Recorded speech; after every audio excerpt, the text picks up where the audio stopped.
Bismillahirrahmanirrahim. Assalamualaikum warahmatullahi wabarakatuh. Nama saya Muhammad Asfar bin Azman dari kelas TP 4F.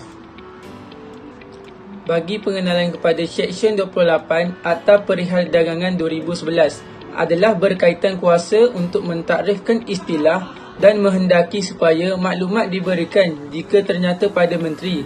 Bagi kepentingan pengguna, boleh mengarahkan agar sesuatu takrif kepada ungkapan diberikan melalui suatu perintah. Yang kedua, menjadi suatu kesalahan bagi mana-mana orang sekiranya tujuan untuk memperdaya atau mengelirukan orang yang mahu membeli atau mendapatkan barang-barang atau perkhidmatan itu, seolah-olah barang-barang atau perkhidmatan itu dibekalkan menurut takrif yang diberikan kepada ungkapan itu.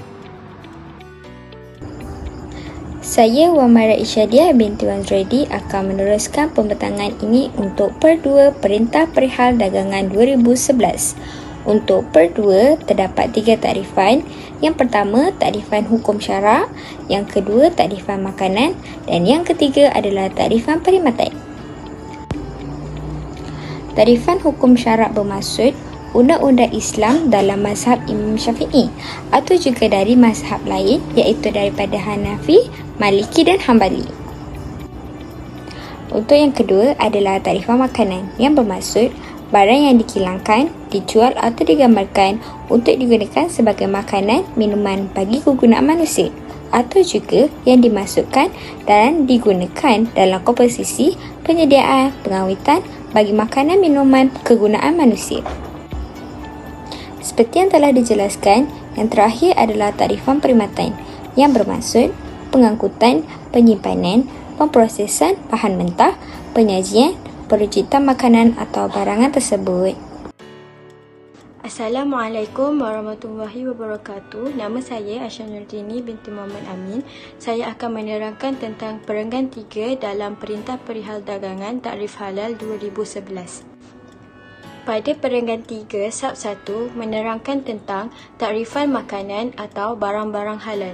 Apabila suatu makanan atau barang-barang diperihalkan sebagai halal atau diperihalkan dengan apa-apa ungkapan lain untuk menunjukkan makanan atau barang-barang itu boleh dimakan atau digunakan oleh orang Islam, maka ungkapan itu memberi erti bahawa makanan atau barang-barang itu yang pertama, bukan dan tidak terdiri atau mengandungi apa-apa bahagian daripada binatang yang dilarang untuk dimakan oleh orang Islam atau binatang yang tidak disembelih mengikut hukum syarak. Yang kedua, tidak mengandungi najis mengikut hukum syarak. Yang ketiga, tidak memabukkan mengikut hukum syarak. Yang keempat, tidak mengandungi bahagian anggota atau hasilan daripada manusia yang tidak dibenarkan mengikut hukum syarak. Yang kelima, tidak beracun atau memudaratkan kesihatan. Yang keenam, tidak disediakan, diproses dan dikilangkan menggunakan alatan-alatan yang telah dicemari najis. Yang terakhir, tidak bercampur atau berdekatan semasa penyediaan, pemprosesan dan penyimpanan dengan apa-apa makanan yang gagal memenuhi perenggan 1 dan 2. Seterusnya, perenggan 3 Sab 2, takrifan perkhidmatan halal. Apabila perkhidmatan yang berhubung dengan makanan atau barang-barang yang diperihalkan sebagai halal atau diperihalkan dengan apa-apa ungkapan lain untuk menunjukkan perkhidmatan itu boleh digunakan untuk orang Islam, ungkapan tersebut bererti perkhidmatan yang berhubung dengan makanan atau barang-barang yang dijalankan mengikut hukum syarak. Kemudian, perenggan 3 Sab 3, kesalahan memperihalkan halal. Mana-mana orang yang membekalkan atau menawarkan untuk membekalkan apa-apa makanan, barang-barang atau perkhidmatan yang berhubung dengan makanan atau barang-barang itu yang diperihalkan sebagai halal atau diperihalkan dengan apa-apa ungkapan lain yang bertentangan dengan perenggan ini adalah melakukan satu kesalahan. Oleh itu, kesalahan memperdayakan atau mengelirukan telah diwujudkan di bawah Perintah Perihal Dagangan Takrif Halal 2011 supaya kesalahan seperti yang dijelaskan di bawah perenggan 3 Sab 3 dapat dihentikan. Assalamualaikum warahmatullahi wabarakatuh. Nama saya Nuri Iwani Izzati binti Khairul Azura daripada kelas DP 4F. Saya akan membentangkan tentang kesalahan bagi memperdayakan atau mengelirukan perenggan 4/1 PPD Takrif Halal 2011. Mana-mana orang yang membekalkan atau menawarkan untuk membekalkan apa-apa makanan dengan membuat apa-apa representasi atau perbuatan yang boleh memperdayakan atau mengelirukan mana-mana orang bahawa makanan itu adalah halal dan boleh dimakan oleh orang Islam adalah melakukan suatu kesalahan. Sebagai contoh, premis tersebut menawarkan makanan, barangan atau perkhidmatan yang tidak halal tetapi meletakkan kalimah Allah dan bismillah di restorannya dan secara tidak langsung menggambarkan bahawa makanan yang disajikan adalah halal walaupun hakikatnya adalah sebaliknya. Perkara ini akan mengelirukan atau memperdayakan orang Islam terhadap status halal barangan dan perkhidmatan yang ditawarkan.